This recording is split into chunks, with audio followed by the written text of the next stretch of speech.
व्याड लावल बाई मला ग व्याड लावल तुझ्या रूपानं व्याड लावल बाई मला ग व्याड लावल तुझ्या रूपानं व्याड लावल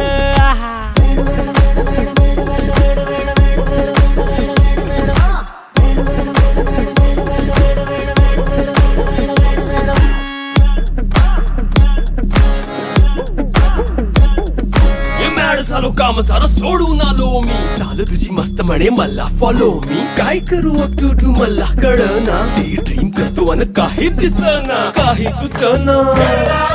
सांगू कुणाला आता काय मी करू ऐन ज्वानीची नाजूकशी तू नार हो साडी नऊवारी खरेदीला वरवार हो